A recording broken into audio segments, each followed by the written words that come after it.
So this is just like the most important part of the whole presentation. I mean, obviously the genres are great, but Also, one after it, there's more benchmarks. Afterwards with the retention and everything, like this is fucking insane. So all the CPM, CTRs, and conversion rate. Obviously, you don't have installs here because you just tap and you play immediately. So just wow. Yep. They provide valuable insight into the user acquisition costs and effectiveness.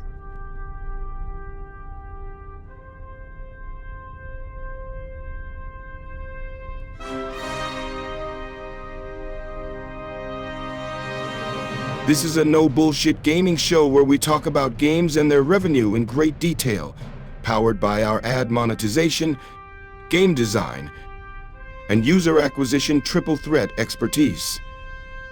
Welcome to the 2.5 Gamers, the unfiltered truth served with a side of giggles. Let's not forget this is a 4 a.m. conference discussion vibe, so let's not take it too seriously. Tune in now and stay 2.5 steps ahead of the gaming industry.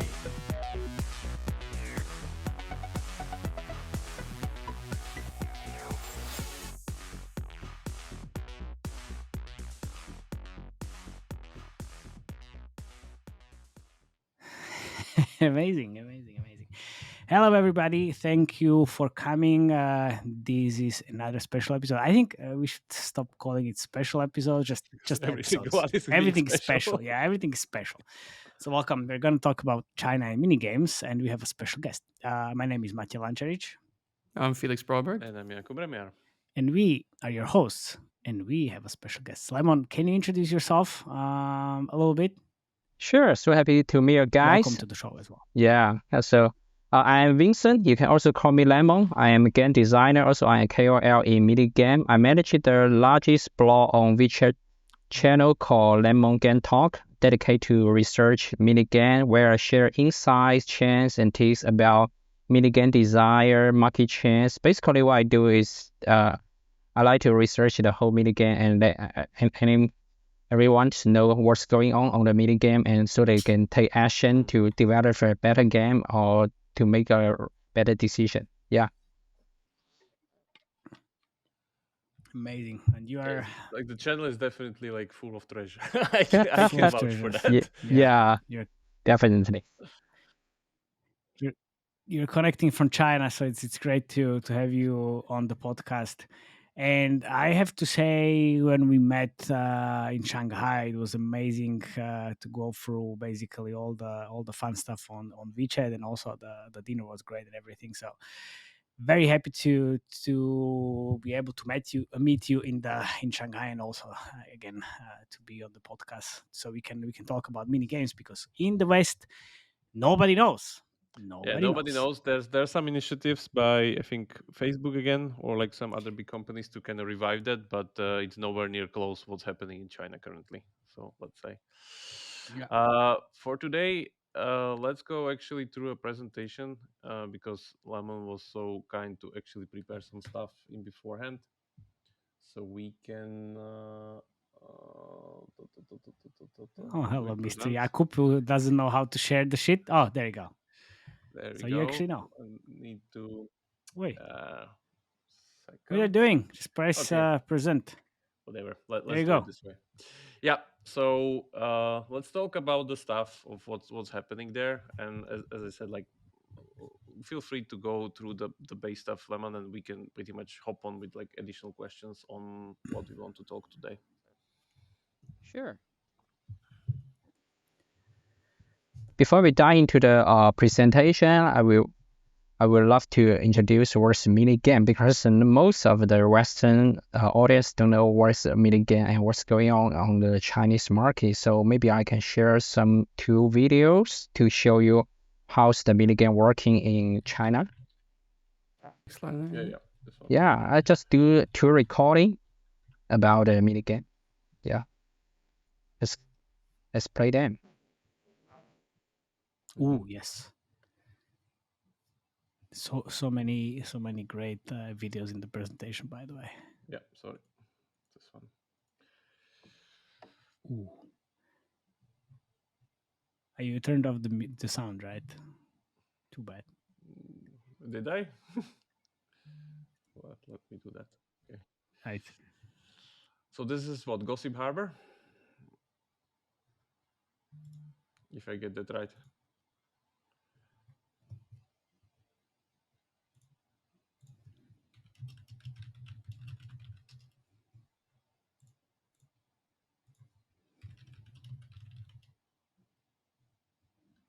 Yeah, it's definitely Gossip Harbor, is it? Yeah.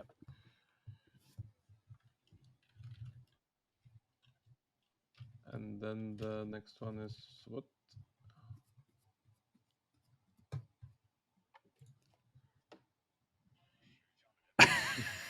What are we looking at? Wow.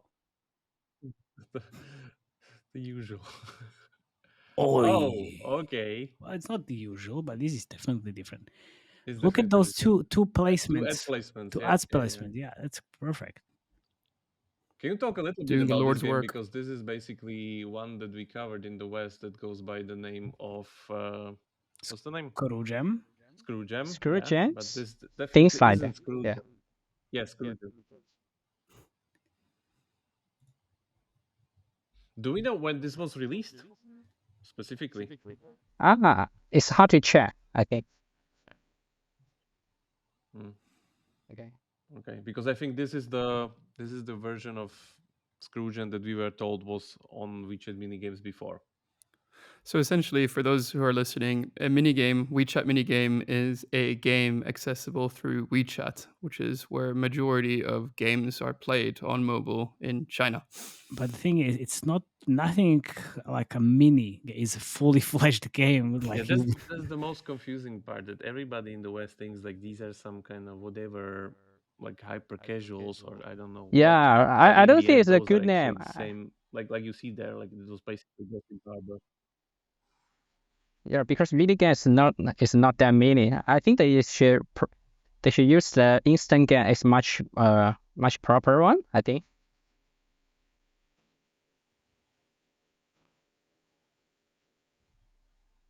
Okay, let's move to the next slide, shall we?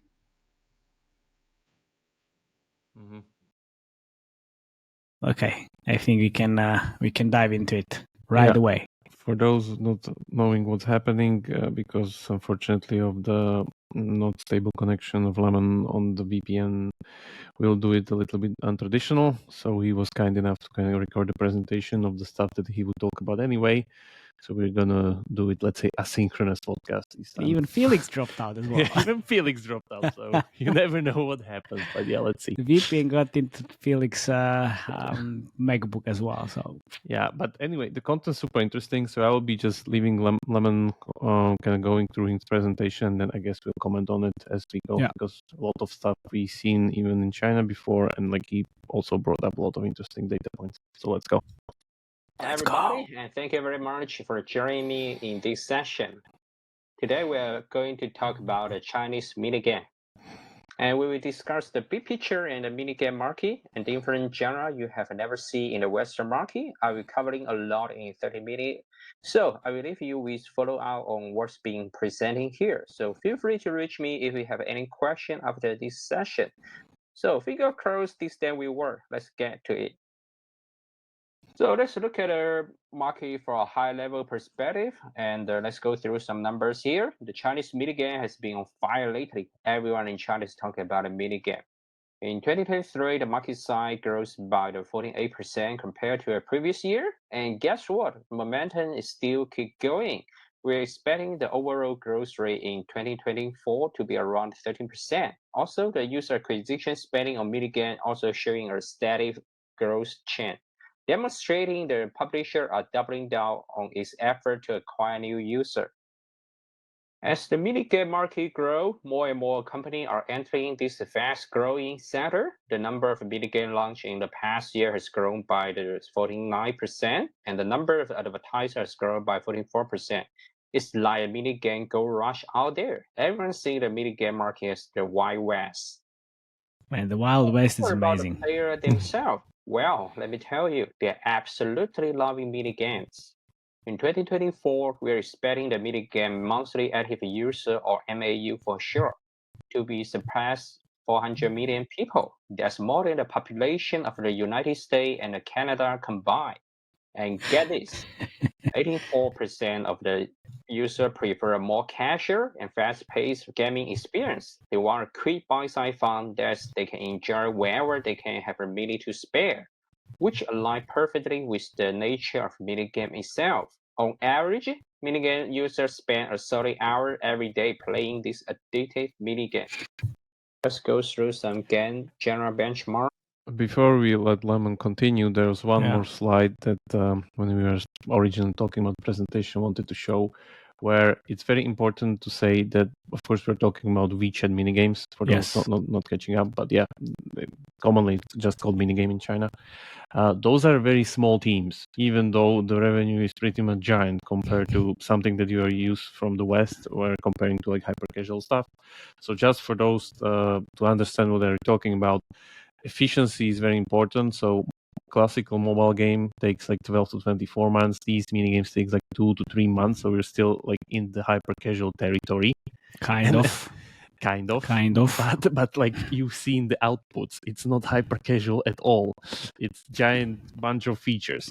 The other thing is that there are more than 400,000 minigame developers, and over 70% of these developers are a team of up to 5 to 30 people. Very small teams then. Yeah, and the average cost of development for a single title is within 1 million renminbi, which is something like 250k, if I understand correctly, or 400. I don't remember. I'll get the number as we continue. But just saying, yeah, we can continue with Lemon.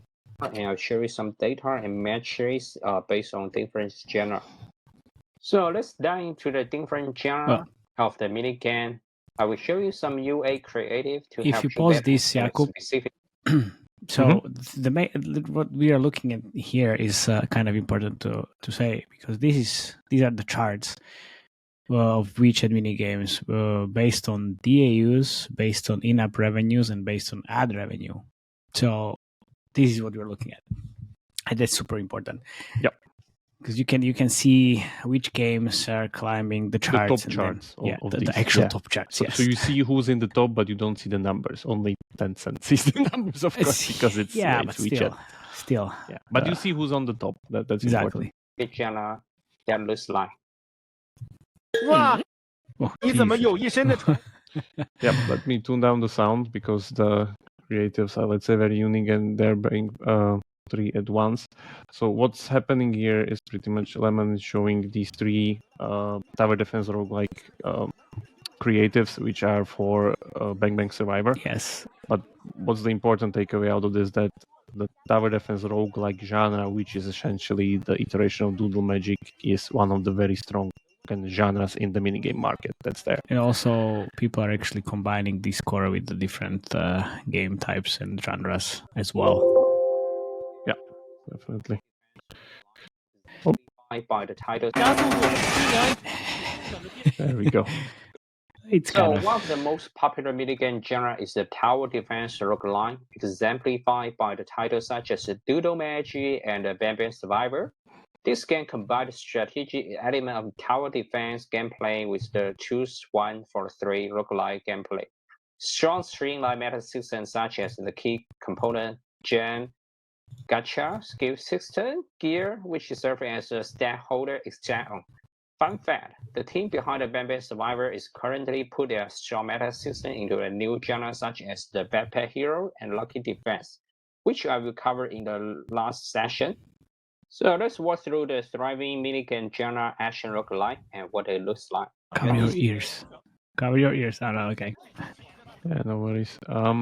Yeah, this is important to say that this is not Survivor IO. This is actually a little bit of advancement of Survivor IO. But the thing is, if we are looking at these creatives, like, we should be getting inspiration from these, because it's I think the sword, or like the blades kind of mechanic in the Survivor IO creatives, it came from China and in minigames. I mean, Hubby knows. We don't. So absolutely amazing. Only there, if there is a way how we can check these creatives more often, that would be amazing. Yeah, the minigame was. Yeah, the minigame ones, yes. Survival IO, this fast-paced action-packed game put player against hordes of monsters. Actually, Survival IO never make it to the top grossing chart in minigame. The video I just showed are two successful upgrade versions of Survival IO on minigame, which making more than $20 million in minigame market. Both of them are using much more approachable theme and stronger meta system than the Survival IO. And this is amazing. Yeah, that's what you get. Like even if you're the original, you Look don't at the biggest genre. Don't get to be on the top.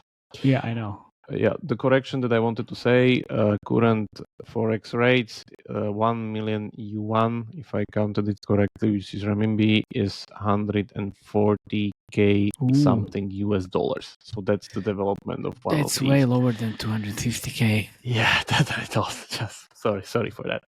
Anyway, let's continue with the. Wait, before we go, you remember what once I think I was like a few months ago, I was showing the latest trends in creatives before I dove into the separate topic on the like separate podcast. I showed you the top advertisers in US, and there was this or it was a hook or something. It was from this game.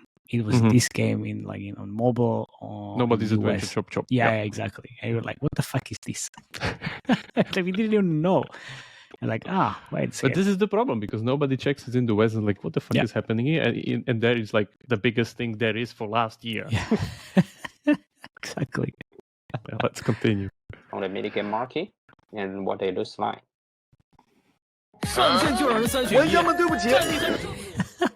There we go. The creatives are just so much different in China. And I love it. I love it. But this is very important. Like this can be like you could think that this is kind of the same as Legend of Mushroom, but Legend of Mushroom is actually an idle RPG. This is a loot box RPG, and those are like clear distinction, because pretty much nearly every game genre that are trending in the minigames market is an RPG to begin with.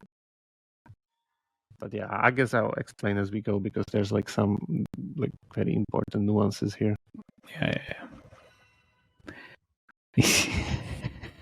I could watch these creatives Example, all the time. Nobody's Adventures Chop Chop. This game has achieved an incredible feat, securing the top spot on grossing chart for over a year. That's right, an entire year. It was only recently dethroned by the highly anticipated launch of the Whiteout Survivor minigame. But the fact remains, Nobody's Adventure Chop Chop has set a new standard for the success in minigame market. So, what makes the loot box RPG so appealing? The answer lies in their simplicity and accessibility. This game are quite easy to pick out and play. All you need to do is open the loot box, choose the best gear for your character, and watch your stat improve along the way. It's a formula that's both addictive and rewarding, keeping players engaged for hours on end. But the success of a loot box RPG goes beyond in the core gameplay. The developer has cleverly integrated deep meta system and long-term MMO element into this game, feature like the PvP combat and the guild system, and a whole new layer of spam dash and the social interaction. Fun fact, the largest genre for the revenue standpoint is the loot box RPG. It has emerged as a dominant force in Chinese minigame market and will continue to shape the landscape of the minigame industry. Yeah, Gacha rules everything pretty much. Oh yeah, absolutely. No Gacha, no money. Exactly. As we know. The largest genre for revenue standpoint is loot box RPG. It almost take out 1/3 of the whole minigame market share. Fucking Rovio, Angry Bird there. Oh my god. Mushroom is an idle RPG we call the Legend of Sign-like genre on the minigame. Yeah, so this is idle RPG. Also Legend of Mushroom. How the Legend fuck of Slime is it possible to have the Angry Bird there? Because nobody cares? Nobody cares. Because nobody knows? Nobody knows in the Nobody West. knows this actually even exists. Yeah, I mean, try to find the Chinese with Chinese minigames. Like Angry Bird, what are you talking about? There we go. Yeah. It's a mount actually. Legend of Mushroom. I'm not sure I saw it in the No, US I guess it's in the creative only. Yeah, in the West version. Minigame going global. Oh, so let me. There we go. Oh my god. A shining example of a minigame going globally is The Legend of Master. This game has achieved phenomenal success globally.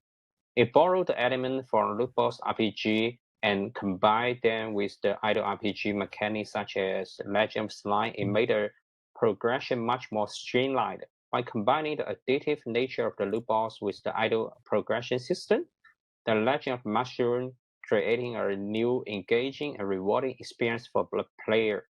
The success of loot box RPG and their impact on the minigame market cannot be overstated. They have set a new standard for engaging and rewarding gameplay.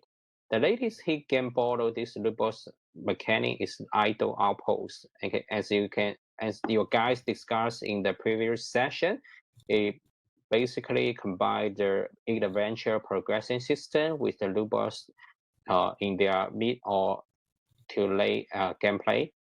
So yeah, for those who didn't hear, like Lemon was referring to our episode we did on Idle Outpost, because their guys pretty much did this kind of combination that we explained there with Adventure and Legend of Mushroom kind of core, let's say. Yeah, let's move to the other one. This is very special one, so I'll leave Lemon to comment on this one. Let's go through the Teen Adventure RPG. Yeah, so for those very, let's say, sharp listeners or viewers, to be honest, they maybe can already see where this is coming from, because we've seen this multiple times. By the way, there's Ragnar also in the creative of Rambo Heroes. I mean, I can't even understand all of these, like how they can use it. But anyway, it's not a question if you can't. It's a question like, if you do it, and if I can, like, if you should. yeah. I know. Still. No. RPG, the gameplay is like the career game Rumble Heroes, which offer a unique minigame experience by combining the roleplay element with idle arcade gameplay. Players form teams to embark on an epic adventure, battling enemies, solving puzzles, and progressing through a narrative-driven campaign. It's a quite new genre in this year. Also, the genre has a very strong first mover and winner takes all phenomenon. Only one title stays in the top grossing chart currently. So the potential for growth and evolution in this genre is truly exciting, and we cannot wait to see what the next wave of the teen adventure RPG will bring to the table. Top Heroes. Yeah, before we move to the 4X, let me just kind of, make this a little bit more obvious. So this is actually the Rambo Heroes gameplay, where you have these 4 characters that are going around you. You have the resources, you have these maps, one button control, action RPG, you build some kind of base stuff, and then you move. There's even puzzles here and so on and so forth. It's basically Top Troops, because Top Troops took this game and put it Top Heroes, and put it one-on-one on their onboarding, and pretty much integrated it completely with their 4X kind of meta game. So just saying, and for those wondering how the numbers for these guys looks like, so they global launched somewhere in March 2023, and then they already passed like 11 million net revenue and 6.5 million downloads, and currently they're kind of in decline. Nothing groundbreaking, right? Nothing groundbreaking, but it works. It works great as an onboarding for a game. But Top Heroes is still not like the biggest Riverside game, but just saying, like, where's this all coming from? Riverside is the tool we use for recording podcasts. Sorry, River Game was the game. The studio. Damn it. Let's move on. What's happening? Like, what's happening? Riverside, top troops. Like, come on. It's like, where's too many top stuff. Let's move on. Yeah. Oh, and this is just like, this is excellent. Yeah, this is our favorite. Let's go. Yeah. Before you go, like, so we were asking Heaven, the CMO of Century Games, like, how is this even possible? Like, you have all, like, you call it mini games, but like these absolutely different. Fully fledged game. Yeah, it's not the mini games or instant games or whatever we actually remember from the back in the days when Facebook tried to go into this, because that was just like what the hyper casual bullshit and nothing else. Like there was super small games. It should have. I think what was the requirement, like 50 megabytes, 20 megabytes. I don't know, maybe Maximum. So it's like not really. And then this is why we failed, because these guys have 50 megs initial and then up to 600 megs after. Yeah, and then there was this absolutely amazing sentence or quote from Heaven, like, in China, technology is not the problem. It solves basically everything. So it solves this genre basically. Yeah. Otherwise, it wouldn't be possible. Exactly. Yeah, let's move on.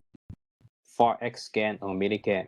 Currently, Whiteout Survivor is the #1 top grossing minigame. When they compare to China, they choose to launch on the minigame first and then the App Store later. Let's look at creative.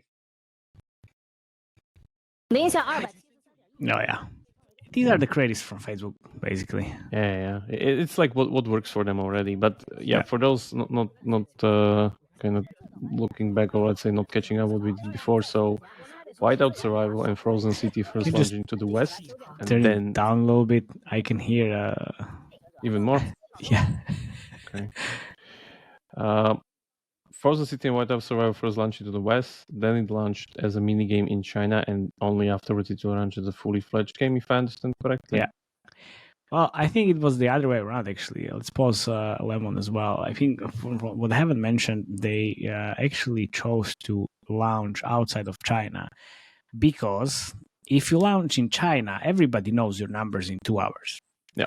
So they tried to do the other way around, like let's launch outside of China, and then I know I haven't mentioned, like, they actually were paying attention to this in the last 2 or 3 months, maybe like beginning of this year until now, because he said like he's very busy with the China launch. So I think this is it. So it was the other way around as Lemon mentioned. So I show is the second largest 4X minigame.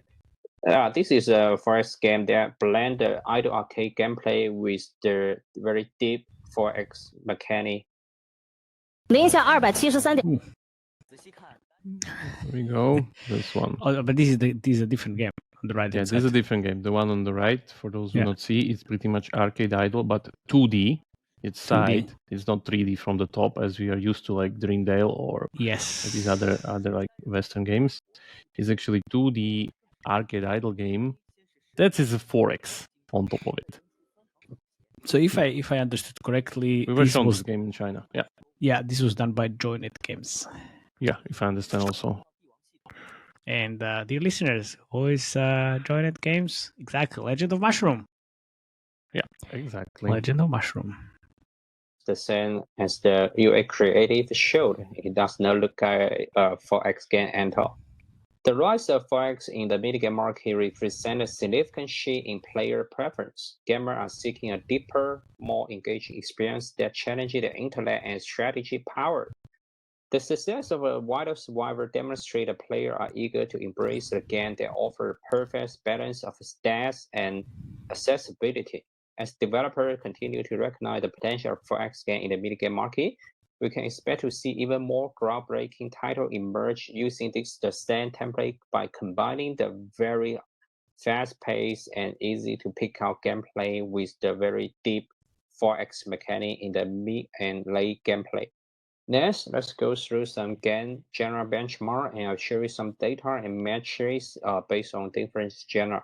You're gonna get your mind blown. So, when analyzing the user acquisition spend across minigame genre, we observe a high market concentration rate in several genres, including tower defense roguelike, action roguelike, loot box RPG, team RPG, idle RPG, and 4X game. This indicates that the top 10 games in this genre dominate the majority of the UA spend, suggesting an intense competition. On the other hand, genres like the idle card collection RPG, Chinese themed RPG, merged 2 game, and card collection RPG have a more balanced distribution of the UA spend among the top games. Regarding the UA span chain, tower defense, roguelike, team RPG, and the 4X game show an outward trend, indicating the increasing investment and competition. Action roguelike, loot box RPG, idle RPG, and the Chinese theme RPG has stable UA span, while the idle card collection RPG, Merge 2 game, and the card collection RPG are experiencing a downward trend, possibly due to the declining interest and market saturation. It's not trending anymore. That's the thing. Yeah, basically. So let's look at a UA benchmark for different genre. The CPN and the CT. Wanted to let's say pause something? here. Yeah, let's pause here. So this is just like the most important part of the whole presentation. I mean, obviously the genres are great, but Also, one after it, there's more benchmarks. Afterwards with the retention and everything, like this is fucking insane. So all the CPM, CTRs, and conversion rate, obviously you don't have installs here because you just tap and you play immediately. So just wow. Yep. Here provide valuable insight into the user acquisition cost and effectiveness. Tower defense roguelike and action roguelike has the highest CPM, but also have a highest CTR, indicating the higher cost to reach user but better engagement. Merge 2 and simulation game stand out with a lower CPM but high CTR, indicating higher user engagement despite the lower acquisition cost. As you can see, the CTRs are almost around 1% to 2%. Which is not a lot, by the way. So let's go through some retention and monetization benchmark for different genre. The retention rate are crucial for the long-term. Yeah. For those just listening, not viewing, basically you should go to YouTube immediately because there's a slide with day one retention for paying users, and payback windows for different genres. So go to YouTube now. For those that don't want to go, basically all the day one retention start something which is under 20. Yes. Up to like best case is what 23. Merge or actions up to 23, and that's like super good. Yeah, that's day one. And of course, there's the benchmarks for day one paying users, which all start with 60 to 70%, because those are paying users traffic only. Not paid as UA, but paid the users who actually pay. Just saying. Payers. Yeah, day one retention for payers. Yeah, exactly. And then there's payback windows, which again all goes from something like 2 to 5 months, except 4x, which jumps to 8 to 10. Yeah. But still very profitable, I would say. Yeah, of course. The success of minigame. Day one retention for new user ranging for 10% to 20%, with Action RPG and Merge 2 game having the highest rate. Day one retention for new paying user is generally higher, ranging for 16.5 to 18% across most genres. And this is a very important metric to look at when deciding the performance of a game in soft launch stage, because it's much more bottom of the funnel. The payback window, which represents the time to recover the user acquisition cost, vary amongst genres. 4X game has the longest payback window of 8 to 10 months, indicating a slower return on investment. Most other genres have a payback window of 3 to 6 months, suggesting a moderate time frame to recoup the UA cost. Action roguelike, Action Squad RPG, and the Idle RPG have a shorter payback window of 2 to 4 months, indicating a faster rollout period. Last session, I will share you some new potential genre. Let's look at what they are. By the way, this is definitely coming to the West. It's Absolutely. just a matter of time. At some point, yeah. For those listening, you know what to do. Yeah, go to YouTube immediately. Okay, this 2D idle arcade with 4X. We covered this game in the previous session. Yes, that's the game we talked about. The Dreamdale plus 4X. 2D. Dreamdale in 2D, basically. But even the 4X is in 2D. Oh, Everything's 2D. But 4X was 2D to begin with. I mean, come on.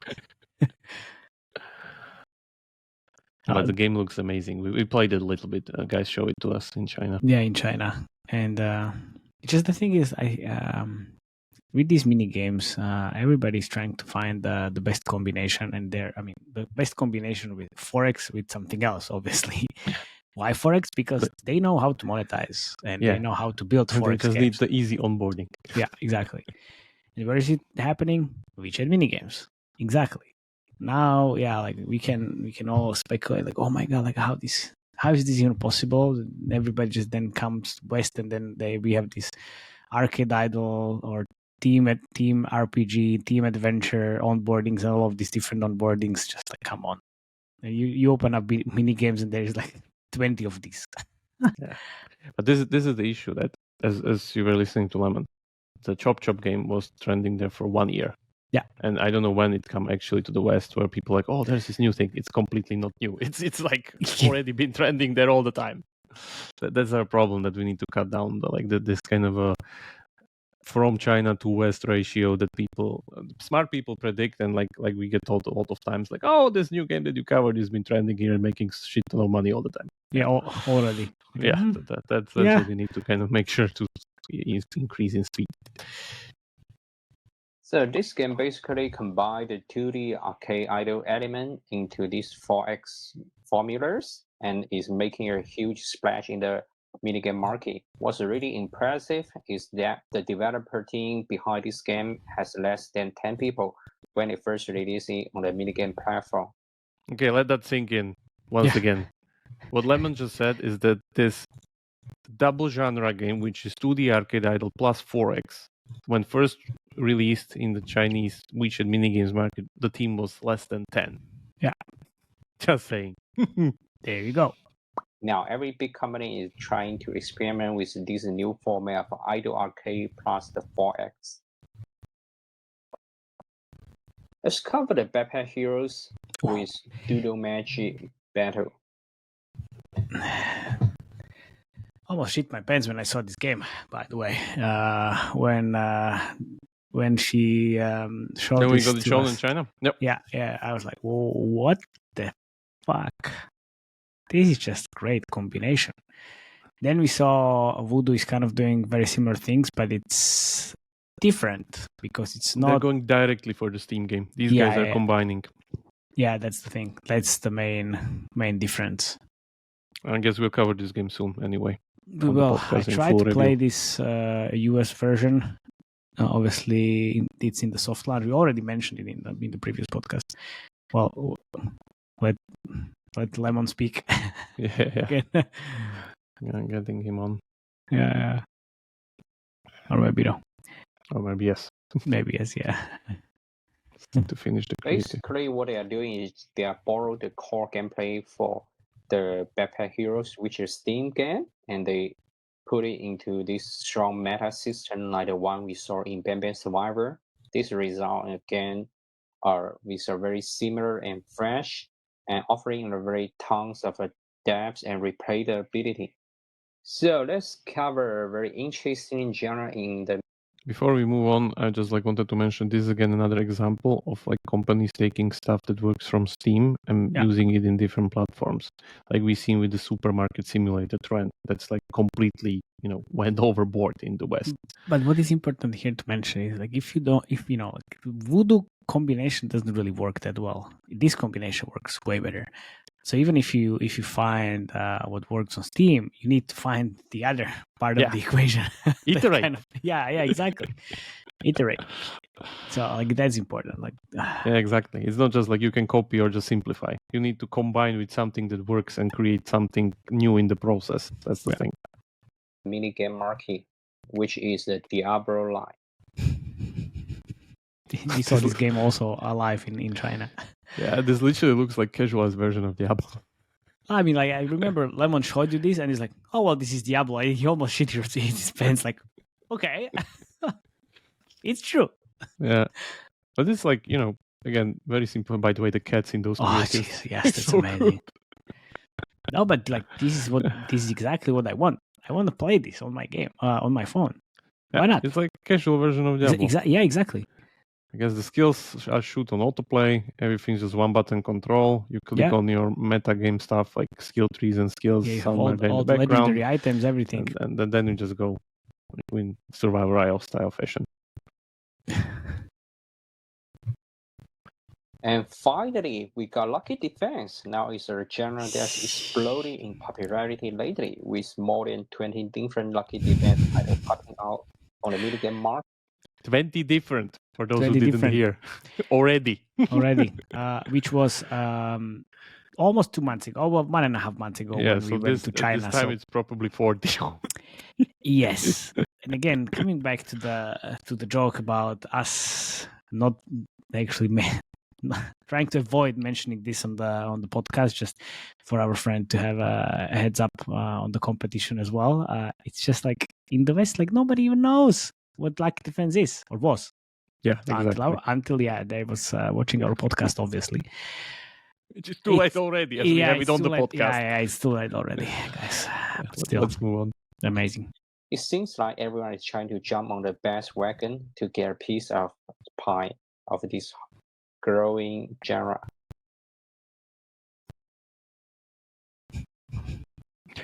Cats everywhere. Yeah. Now, I mean, we had Office Cat before, so I know I'm not even surprised. Like, cats are fucking amazing. It is interesting that all of these games that I saw, I haven't yet saw like an iteration of Lucky Defense. All of them were like pure one-to-one clones, just with different art yet that I saw. So I'm curious who will actually will be the lucky one. But like this is not exactly Lucky Defense because it's only one player. What you see in tutorial. here? I don't know, or just the creative. The future of the minigame is looking brighter than ever. I cannot wait to see what the groundbreaking new genre is and what the market will evolve in the next few months. Thank you for listening, and feel free to contact me if you want to know more about the minigame market. You should absolutely talk to Lemon. He was so kind when we went to China and we talked about different mini games. He added us into his minigame group or minigame blog group. Basically that he runs. He like literally covers everything. It's like 16 posts per day because there's so many new minigames coming up. So like he's the person to talk to. And thanks again, Lemon, for making this. Exactly the cadence Jakub likes. I can't keep up with this. It's like it's too much. We should like, if possible, we should do this like more than once a year, hopefully, to kind of get some overview of these trends. There's so many new trends coming from there that we just don't know, or we just see the final product where somebody actually iterates, or like a Chinese company ports their game to mobile, or like we did with Bang Bang Survivor, which was trending far before. Oh yeah. So yeah, I guess we'll keep our eyes there because there's a lot of stuff coming from Asia this year that we definitely want to cover. Looking at you, Mamusume. Yeah, no, it's. I guess that would be it from the mini game special. Obviously, we couldn't really record this session live because of all the technical problems. We wanted to have this live like a couple of weeks ago, but this is how it is. Yeah, thanks guys for listening. Please reach out to Lemon, reach out to us, join our Slack channel. Definitely comment on the YouTube.